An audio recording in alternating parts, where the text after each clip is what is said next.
Good day. I'm going to start this episode with a longer than usual video. It's just over 3 minutes. A Wall Street Journal piece explaining what is happening in the Strait of Hormuz and why everyone is talking about it all the time, all of a sudden. Also, it deals with oil prices. It's a nice, tight, clear summary, and there are also great maps and video clips in it. Then we'll go straight to today's feature interview with a returning guest and friend of the State of Tel Aviv and Beyond podcast, Andrew Fox, a man who understands war, and he has a lot to say about the way this one is going. Here's the 3-minute clip. Iran has spent years developing weapons that could threaten the entire global economy. And now that the country's at war, it has started to use them. The conflict has all but frozen commercial shipping, and at the heart of the crisis is a narrow waterway that Iran is holding hostage. The Strait of Hormuz is the choke point leading into and out of the Persian Gulf, and it's bordered by Iran's coastline. And as the world is seeing, they are exercising sheer desperation in the Straits of Hormuz. Even though Iran doesn't have jurisdiction over the strait, it has long threatened to use force to shut it down. Before the war, Iran had stockpiled sea mines that it could lay across the strait, dispersed coastal defense cruise missiles that could be fired at ships from the shore, created a fleet of small boats known to swarm and threaten vessels, and deployed submarines to lurk in strategic waterways. Iran also built an arsenal of drones, which it has used to attack civilian targets and ships. That's a key reason why the US has been so focused on sinking Iran's navy and destroying Iran's weapons. And this means going after Iran's mine-laying capability and destroying their ability to attack commercial vessels. But so far, Iran has still been able to mount attacks. And experts say that even just the possibility that Iran has laid mines in the strait is enough to scare ships from crossing it. The US is working on a plan to reopen the strait, and the Pentagon is moving additional Marines and warships to the Middle East that could potentially help with such an effort. But some officials say that can't happen until the shooting stops. As soon as it is militarily possible, the U.S. Navy, perhaps with an international coalition, will be escorting vessels through. So how big of a problem is this? About a quarter of the world's oil comes from countries that border the Persian Gulf, including Iran, and shipped to global markets on tankers, which of course have to pass through the strait. About 80% of that oil goes to Asia, according to the International Energy Agency. Typically, hundreds of ships and more than 100 million barrels of oil a week pass through the strait. But with shipping at a standstill, some Gulf countries, like Iraq and Kuwait, have cut oil production, sending economic shockwaves around the world. That has caused oil prices to spike and forced the Trump administration to answer questions about the global impact of Operation Epic Fury. We'll be back on track in a pretty short while. Prices are coming down very substantially. Oil will be coming down.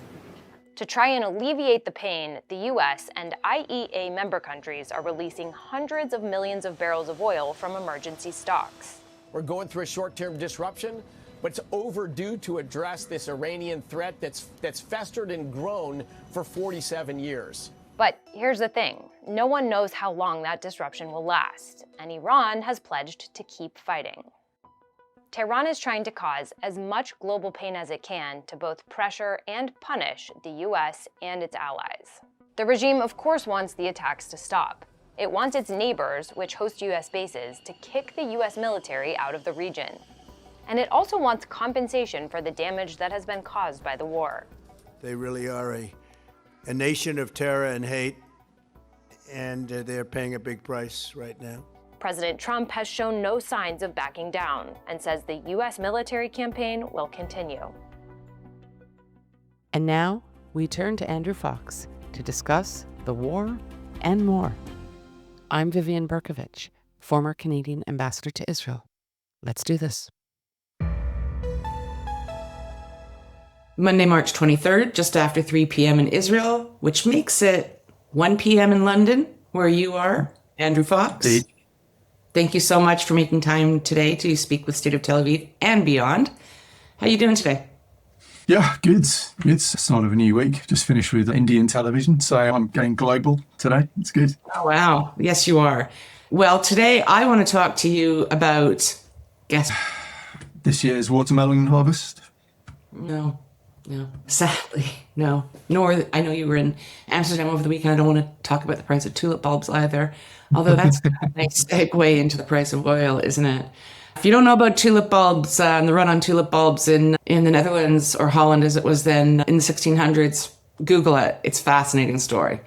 1600s, right? That's when it was. I think so. I think so too. Okay. Anyhow, let's get serious here. I wanted to talk to you, of course, about the situation in Iran and in the Middle East. You continue to put out incredible material on your Substack platform and at a prodigious pace. I don't know how you do it, but good for you.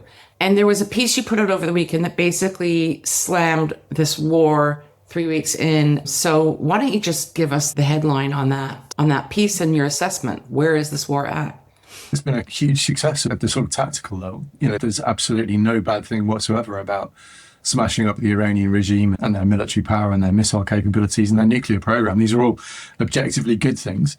When you look at it from a military analyst point of view, though, we talk about the utility of force, which means why are you firing that missile? What political end are you trying to achieve? And it's not particularly clear right now. And what we're seeing is an escalatory pathway that's going to make it very challenging for the world economy over the next weeks and months. And really, it's a cost-benefit analysis, and your perspective will vary on this, I suspect, depending on where you're sat, whether it's London or Tel Aviv. But is the cost of this war now worth the benefit of this war? And that's the really big question to answer. Because look, we've seen 22 countries have ostensibly signed up to maybe doing something about the Strait of Hormuz, but certainly not while the missiles are still flying. Let's look at microchips. Taiwan imports 97% of its energy. It's got, I think, 11 days of natural gas reserves. A third of global gas is supplied by Qatar, and you can't make microchips without helium gas. That's going to make buying everything that has a microchip in it incredibly expensive if this war doesn't ease up, and it actually might still do. We've seen damage to 40 different energy assets across 9 countries. Global oil supply has dropped by 11 million barrels a day. The economic shock of this is going to exceed both 1970s oil shocks combined. That's where we're going with this. And, is it worth tanking the global economy to continue the war against Iran? I don't think it is. Other people will disagree.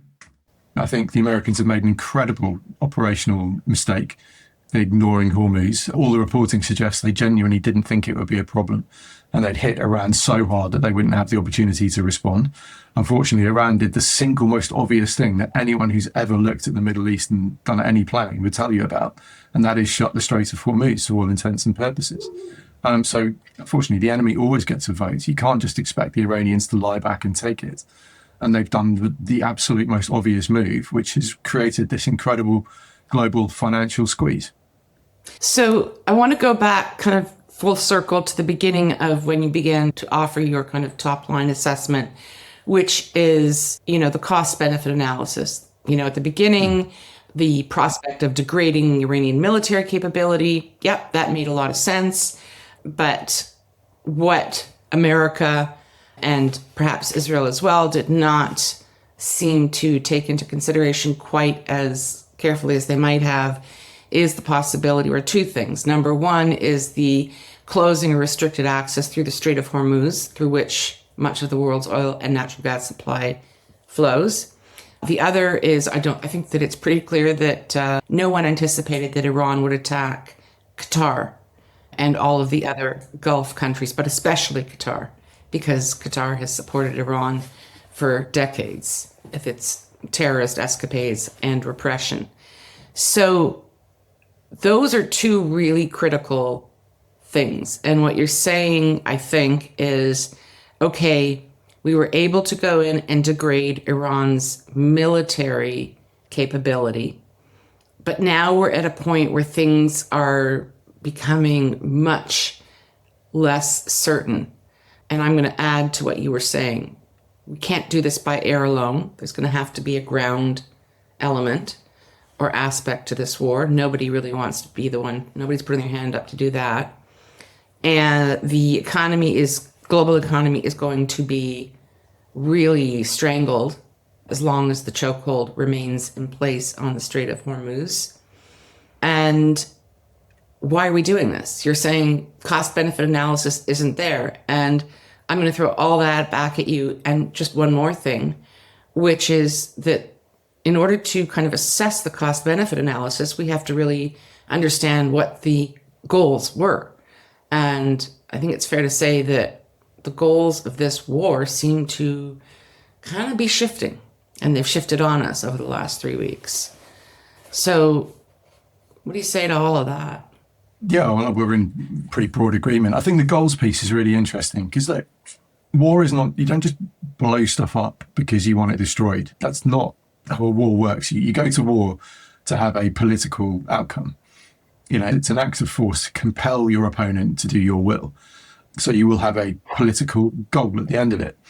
And in a democracy, I think if you're sending your young men and women into harm's way to go and fight, you do need to tell the people of that country, whose sons, daughters, mums and dads these are, why their loved ones are going into harm's way. So you need to clearly articulate, we are fighting this war to achieve this. Now, the Americans at the outset said destroy missile capability, destroy nuclear capability, and destroy their navy. And they were pretty clear around that. But we've also heard unconditional surrender. We've also had very clear regime change noises coming out of Jerusalem, particularly. Bibi's been all but explicit about what he wants to see there. And that is regime change. Now, we also have something called ends, ways, and means when we're thinking about this. If ends are those political solutions that you want to get to, the military objectives will sit beneath that, and they will then coordinate tactical actions to get you there. And what we've not seen here is an alignment between ends and ways, because you haven't deployed any force capable of affecting regime change. So something on the ground has to change. Unfortunately, there are also hundreds of thousands of armed Iranian regime troops. You can't kill all of them. Nobody else has yet weapons in enough numbers to actually overthrow those hundreds of thousands of regime loyalists. So if you're going to push on and try and get regime change, then what do you do? And now, of course, we have to factor in the enemy perspective, where they've said, okay, fine, we're going to hammer the Gulf states, we're going to destroy and degrade oil supply, we're going to close the Strait of Hormuz, and we're going to make this war too expensive for you to continue. And that is a legitimate position on their side. I mean, at the moment, the Americans are paying, I think it's $1.38 billion per day on this war. The Pentagon have asked for another $200 billion in supplemental funding from Congress, and that might not yet pass. There is a genuine opposition to this war in America now, and it's becoming quite unpopular. So, the Iranians have done this calculus, and they've said, right, all we have to do to win is survive, because we can always rebuild. If it takes 20 to 50 years, doesn't matter, we can always rebuild. And if we survive and we can make this too expensive to continue, then we've effectively won the war from our perspective. So Iran are looking at this from a completely different end of the telescope. So on the regime change thing, I just want to push that a little more. It seems, based on what little information, we can access publicly and through sort of open source opportunities, avenues, that there was some kind of vague, nebulous thought given to how regime change may come about. But you're a student of war, and you would probably know, I'm a student of politics. Regime change tends to happen when these internal security and or military forces defect, when they say we no longer believe in this state, we no longer support this, and they, in effect, either put down their arms or refuse to support the state. And my sense is that this is what America and Israel, and frankly, Iranians inside the country, were counting on. And we don't seem to be seeing this happening in a widespread way. There have been random scattered reports of the besieged police, kind of lower level thugs that are doing much of the brass knuckle work on the streets and executions. There was an expectation that they may just not want to be involved anymore. There have been reports about some of them burning their ID cards and defecting, but clearly the regime maintains power and control and is in charge. So what is going on there? And are you surprised to see the regime holding on at this point, as tightly as it seems to be? I mean, no, not really, because I think if you're Iran, you're going to have been ready for this. You know, there've been enough rumblings over the last however many years about the desire to see a new regime in Tehran, or a new authority in Tehran. And if you're the IRGC, the clue is in the name, Revolutionary Guard. They are there to protect the regime. That's their entire reason for being. You would be ready for that. And the IRGC is a state-built coercive apparatus. It's reorganized itself into 31 provincial and Tehran commands. And they did that explicitly to preserve local cohesion if central command is degraded. Right. Like, they're designed to do this. So they're just following what they've trained for and practiced for, which is why it makes the decapitation on day one really interesting. And we can't come to a firm conclusion on this yet, because ostensibly, looking at the surface, great move, because you've killed all your enemy leaders on day one. But actually, that doesn't appear to matter if they're ready for it and they're designed to resist something of that nature. And what we've seen is the IRGC are clearly still in control, because they've managed to get the new supreme leader elected, who is very much a hardliner, even by Iranian standards. So that's a clear message that they're still in control. They're still executing people for the protests, which is, again, very clear messaging to the people of Iran. This is what will happen if you dare rise up. You know, that young wrestler, the 18-year-old kid the other day, I think there's a 16-year-old kid who's now lined up to be hung as well. This is very clear messaging from the regime. They're not just doing it because they're evil. Of course they are. They're doing it to send a message. Yeah. So we can't expect regime change in these circumstances. And it depends how long they can go on for. Yes, you could degrade the Basij and the IRGC beyond the point where they can resist anymore, but that's going to take a really long time. That's hundreds of thousands of people you're trying to kill or deter. And all the while, the world's oil is getting choked off. 20% of it is getting choked off at Hormuz, making this incredibly expensive globally. And the American argument is, it's only European countries who need the Straits of Hormuz. We're fine. We're energy independent. It's like, well, that's not how it works. If the barrel price goes up, you are now paying, 93 cents more at the pump than you were 3 weeks ago. And that's going to keep biting at people. And it's not just petrol prices, it's everything. Like I said, it's electronics, because helium's not there for the chips. It's the clothes you wear, they're heavily reliant on petrochemicals to be made. It's everything. Food supply, you name it. And it's going to send those prices soaring globally the longer the Strait of Hormuz is closed. And that's Iran's gamble. So it seems that there are, more than two, but let's focus on two really egregious miscalculations here. Number one is the vulnerability of the regime. So, we all watched since December 28th, these kind of nonstop popular uprisings of unarmed civilians in the streets throughout Iran, and just people getting mowed down. And those who were fortunate enough to survive the first pass often were arrested and are languishing in prisons and God knows where. It seems that there's been a presumption made that these ongoing popular demonstrations reflected a vulnerability, a weakness, a soft underbelly in the Basij and possibly the IRGC, which is a huge miscalculation, right? Yeah, and look, if you go out on the streets to protest and Donald Trump says, keep going, help is coming, and then 30,000 of you die and help doesn't come, then what are you going to think when you're seeing young men and women still being hung, when you're seeing Basij still on your street corners, when you're seeing the Iranian regime resisting and not crumbling in front of American and Israeli bombs? I would suspect that even if you want to protest, you're going to have second thoughts about it. Yeah. And it's going to be very difficult for people. Iran is a big country. It's a very mountainous country. It's going to be very hard to arm people if you're the CIA or Mossad or whoever it is trying to get weapons into the country. The Kurds have already said no, thank you. It's not easy. It's not easy. And like I said, you can't kill your way through 300,000 IRGC. Well, you can, but it's going to see the world's economy die in the meantime. So, it's a really difficult thing for the people of Iran right now. And it's, in many ways, I feel for them. It's awful. They had a chance in January. The opportunity was blown. They were urged onto the streets, killed in their tens of thousands. And now Washington and Jerusalem expect them to rise up again. I'm just not convinced that they go for it. Yeah, and it seems also that the toll has been hardest on young, educated people who were the ones who were leading these protests. It's just horrific to contemplate.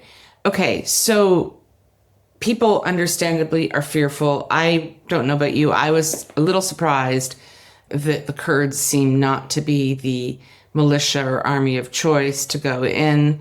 You just said that the Kurds have said thanks, but no thanks. I was reading earlier that the Americans said, no, we don't want to work with the Kurds. So at the end of the day, exactly what happened and how is less important than the fact that they're not going to be the boots on the ground and there are no other kind of apparent options. So miscalculation, or it's also a very dynamic situation. So maybe it's just that certain variables just changed over the last couple of months, and the popular uprising and the rescue that Trump promised seem not to be materializing in the way he might have anticipated or hoped. Let's look at Hormuz now, the Strait of Hormuz. It's about 16 miles wide, 21 kilometers, but the actual shipping lanes are only 2 miles. So it's a very constricted waterway, and a huge percentage of, again, global natural gas and oil supply flows through that strait. And Iran is controlling access.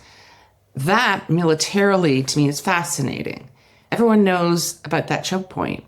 Yeah, I mean, lots of planning will have been done. Like, there's no way they do this operation without thinking about Hormuz. I suspect it's at the political level this has fallen over. Now, we do have to remember the Americans have spent a year purging all of the generals who were too woke, i.e. who disagreed with Trump, which means you do have, I suspect, quite a lot of yes men or fellow travellers in the higher echelons of command who are less likely to say no to Donald Trump. They wouldn't have had a plan. And all the reporting suggests they simply didn't think the war would go on this long. They genuinely thought that decapitation strike on day one would do the job and cause the regime to crumble, which of course it has not. It is astonishing from a military perspective that you think about attacking Iran like this and don't consider what you're going to do about the Strait of Hormuz. It's the most famous choke point on the planet. It's well known that this is the main ace in the hole that the Iranians have. And yet they launched an air attack without any to stop the Iranians doing what they've done. And the thing is, Iran doesn't even need to close Hormuz. It just needs to threaten it. Exactly. Because it drives the insurance costs for the tankers too high for them to risk going through. The insurers just won't insure at a price that all companies can afford, which tells you how expensive that is. Because they're not shy of a bob or two. And look, the answer alternatively would have been to do either seize the Strait of Hormuz first and focus your efforts on there, but then you lose the surprise of killing all the commanders. But then again, that hasn't turned out to be the decisive blow they thought it would. Or you at least do something simultaneous where as you launch the airstrikes, you launch your maritime operation to keep the Strait of Hormuz open. Like, what are those two things? Or you look at it and say, we can't keep Hormuz open no matter what we do, in which case you reconsider your whole plan. Because the alternative is what we see now, where the entire global economy is about to go off a cliff if this war carries on for too much longer. So let's talk about that potential alternative plan. And by the way, I've been searching high and low for a reinsurance expert in the Lloyd's market in London to talk about what exactly is going on. I actually used to work in that market as a lawyer and had some clients there, and they're a tight-lipped bunch. But I think it's really important, and I'm gonna rattle a lot of trees to try to get somebody to speak to that really critical issue. Okay, so alternative strategies. The Strait of Hormuz, whatever might have been done to keep it open, hasn't been done. And it's a choke point. So we're seeing a few things that militarily are interesting. One is extremely asymmetric warfare tactics. So you have these Iranian, we've heard a lot about how their navy's been destroyed by the United States, but they still have this fleet of those really beautiful power boats, kind of huge motorboats, right? That just go tearing around and threatening oil tankers that want to move through the strait. So they're much more agile. They are equipped with RPGs, and I believe they may have other weapons capabilities on board.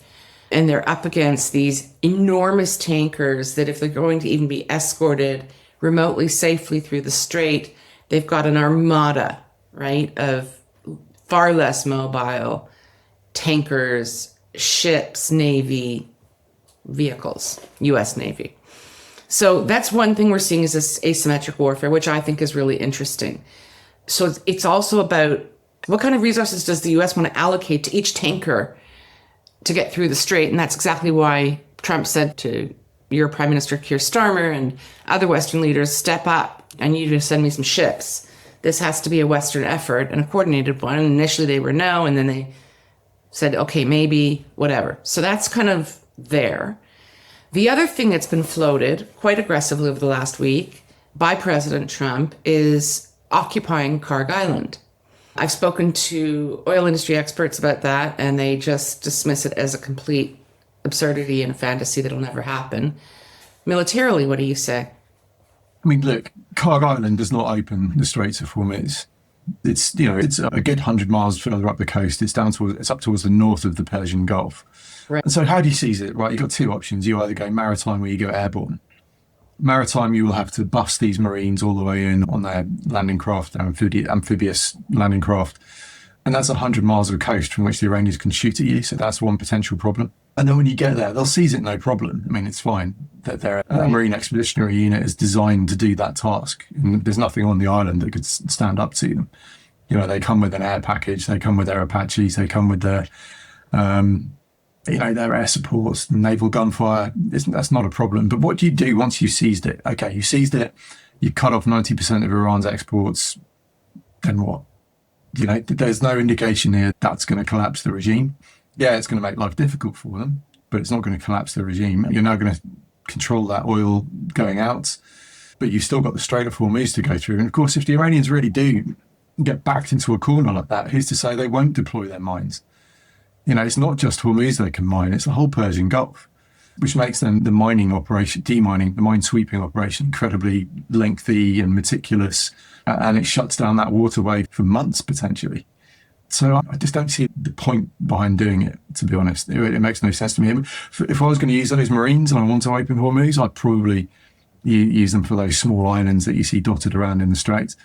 But even then, that doesn't solve the problem of the rest of the Persian Gulf. So there are no great options here militarily, quite frankly, unless you think you can just destroy every one of those small boats and every one of those rocket launch sites. I mean, even if you look at Karg Islands, like you've got the town of Bushehr, which is just sort of 25, 30 miles away on the coast. Right. 30,000 people, that presents myriad firing points. And then you've got the mountains around where, yes, you can hit the hardened bunkers, but it doesn't take much to set up a missile and fire it off if you've got a place there. So it's not militarily not impossible, but it's tricky, and I'm not sure it would achieve what they seem to think it will. So it does sound, though, like if, we could wave a wand and the U.S. was able to, and with, of course, ally support, able to take control, however, of the Strait of Hormuz and Karg Island together, then obviously they would have the upper hand with the regime, right? Yeah, I think that's fair. Yeah, I think that's a fair comment. A not plausible outcome, but I mean, that just trying to kind of set out what could dislodge the regime. I want to turn quickly now to countries in the region. I expect that you were as surprised as I was when Iran started targeting Qatar with missiles and possibly other weapons as well. Were you surprised? Yes and no, because we've seen, we know that the air base in Doha is, alleviated, has long been a kind of jewel in the crown for the Qataris. It gives them that influence with the Americans in the same way that the naval base in Manama in Bahrain does as well for the Bahrainis. But Qatar has always played both sides. And to be fair, all the Gulf states all play both sides all the time. But Qatar have been particularly egregious in it, in positioning themselves as this incredible ally to the United States, and then obviously doing nefarious engagements with Iranians and other terror groups in the region. So they've long played both sides, and now it's kind of bitten them, because the Iranians have said, right, cool, well, if you're going to play both sides, well, we're going to hit you then, because your base is being used to hit us. They all play both sides. I agree with you that the Qataris, though, have, they always take things, in my view, one step further and openly support Iran, Hezbollah, Hamas through thick and thin is much further than the other Gulf states have been going for the last decade or so. Yeah.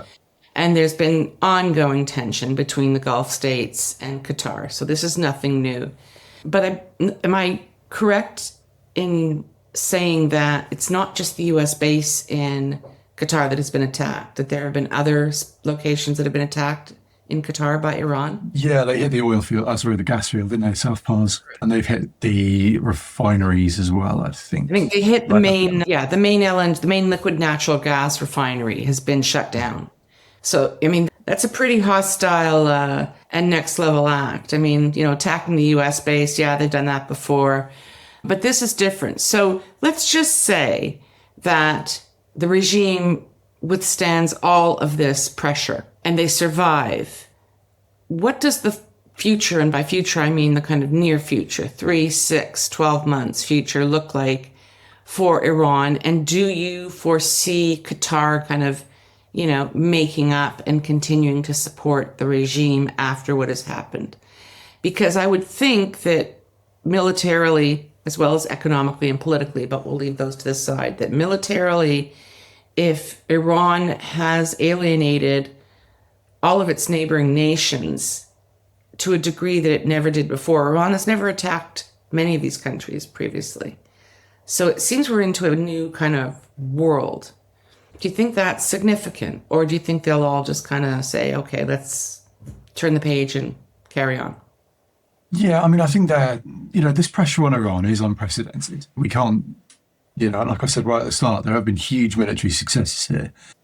But we look at the scale of destruction, strategic, military, industrial setback, and that is a huge amount of internal strain on the Iranian system. And what we're going to see is their choices narrow, I think. That's a real problem. Will the regime harden? Will they, when it comes to the region, are they going to be more inclined to be aggressive with their allies? Potentially. But Iran is going to be in a worse position at the end of this war. It's going to be more unreformable because the hardliners are now fully in control. It'll find itself more corrupt as a result. It's certainly more isolated from its Gulf neighbours. And, the temptation is therefore going to be there to finish them off next time we have to go in and do this. So Iran's, even if they come away with what they consider a win, the fact that they've now isolated themselves from the other Gulf states, I think is going to be quite difficult for them to come back to, but that in turn makes them more unpredictable. So, it depends on really the sort of levels of rationality that sit in Tehran once the bombs stop falling. And it's not a regime that's renowned for being particularly rational. So it's very hard to second guess, I think is where I'm going with this. Not rational, but very savvy. And 47 years of staying on top and staying in control is quite extraordinary. We're going to show you now the best video that I was able to find. It's a patchwork of clips, and towards the end of the video, we see 3 men walking towards the vehicles that they're about to set on fire.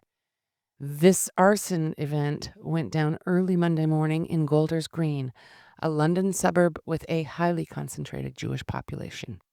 Have a look. Nein, keine nicht du, no. So der keine nicht du, kriegst du Flagge, du, 4 ambulances Flagge. Keine nicht du.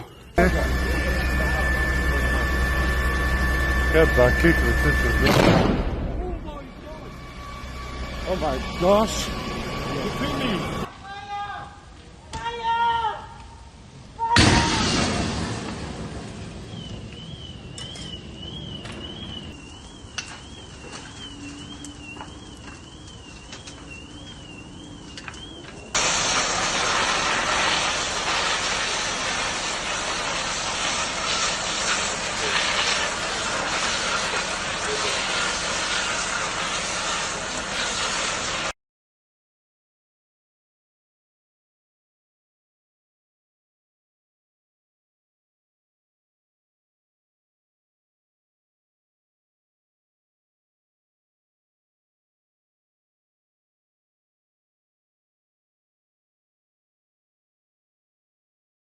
Now we return to Andrew Fox, who speaks about who might really be behind this arson attack and how it fits with the broader geopolitical situation.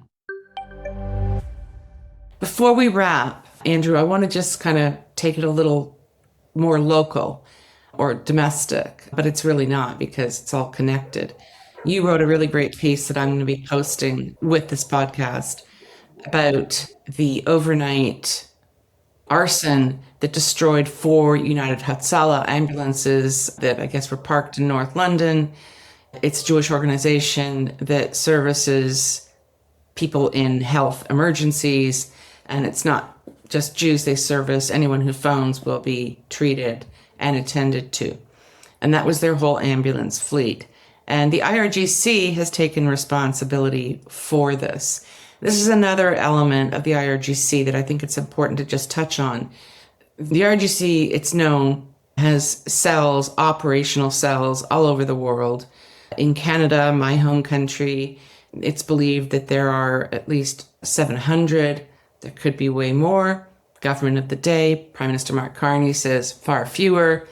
Opposition saying, well, figure it out and tell us because it's kind of important. And there have been some really unfortunate things that have transpired in Canada in recent weeks that some are attributing to the IRGC. So this is a global threat, and we know that IRGC is operating globally. But now, this morning in London, we have a horrible example. And if it's true, and I have no reason to question the veracity, the IRGC has taken credit for torching these ambulances. How do you assess that threat domestically? Yeah, I'm a little bit more cynical than you because, if I'm the IRGC and I have a terror cell in London, frankly, I've got bigger fish to fry than a bunch of Jewish ambulances. I think this is more likely a lone wolf or lone wolves. I think pretty clearly from the video, there's 3 of them. But the IRGC are doing the old ISIS thing. When there was a lone wolf attack in their name, they claim it and they're like, yeah, that was us. So I suspect that's what they're doing because it exactly has the effect that you just articulated, where it gives that perspective that they've got the ability to project power far beyond what they actually do. So I do retain a degree of cynicism, but the bottom line is they are undoubtedly inspiring people around the world to act. And that's a really dangerous place to be in the West because it means we have people inside our walls who are sufficiently influenced by Iranian regime propaganda that they are prepared to take violent action against other of our citizens. And that's the real problem. But it goes much bigger than the IRGC. I think it speaks far more to our societies, the issues of integration, the fact that our governments haven't been robust enough in rejecting the blood libels against Israel. There's a whole paradigm here, and this is where it's taken us. So if these kinds of acts are kind of too small or insignificant for the IRGC to, putter in, what are they doing in the West? Well, we've seen people try to break into Faslane nuclear base. I think they're looking at those bigger targets. And, with the sleeper cells, are they really at the point where they want to start blowing up London yet? It's more a threat than anything else because we're not involved particularly closely in the Iran war. Surely there'll be intelligence sharing. There'll be something there. Yes, they hate us and think that we're the sort of the intermediate Satan. Margbar, Britain and Britannia or whatever it is something they've absolutely said, death to England. So they are a threat. But look, if I'm the RGC, I'm keeping that for a last resort. Right. I'm keeping that to deter the UK from getting involved because I'm dangling that threat over their heads of escalation. But on the flip side, I would say, actually, for our security services, the IRGC piece is much easier to deal with than these lone wolves because you can't track a lone wolf. They don't have the same security exposures that an organised group do. Look, the fact that we haven't had many attacks is one of 2 things. Either they don't want to do it yet, they're not ready yet, or they've been stopped at source by our security services who wouldn't be able to tell us what they've done anyway. So it's a really tricky one, but I think the Iranians have shown they are a bit more sophisticated than perhaps just showing their hand by burning some ambulances because they've got a Star of David on them. That just doesn't feel like an intelligent move, like a planned move. It feels more like a lone wolf to me. So, Andrew Fox, we're now at a juncture today where we have President Trump seeming to say we're negotiating, Iran saying no, we're not. We don't really know what's going on. Not that we've had a whole lot of certainty for the last 3 weeks. Where do you see this going in the next few days? That's a good question. I think it depends on who spoke to Donald Trump last, whether Bibi managed to get on the phone and persuade him to keep going, or whether he's had an economist calling him and telling him that the world economy is about to go off a cliff. I've learned over the last year there's no point trying to predict Donald Trump. And this is definitely in the hands of Donald Trump and his White House. Andrew Fox, always a pleasure, always interesting. Thank you so much for your time today. My pleasure. And one day maybe I can come on and we can talk about something happy. Happy indeed. Wouldn't that be grand? In the meantime, we soldier on and hope that this never-ending war dies down soon. Thanks for being here, as always. And until next time, stay safe. We love hearing from you. So please comment on our website, stateoftelaviv.com, or send us a note to vivian@stateoftelaviv.com. That's VIVIAN@stateoftelaviv.com. And if you go to our website, stateoftelaviv.com, you can find the subscribe button and take it from there. Hope that you do that. On behalf of the State of Tel Aviv core team, Jan Szabo, our creative, graphic, visual, and marketing man, Amir White, producer and editor extraordinaire, sound guy, who is also impressively patient with me and my boomer tech deficiencies, and our social media manager who pitches in on everything. Thank you, Maya Naftalin. Thanks to the team, and thank you, listeners, for being here. Until next time, stay safe.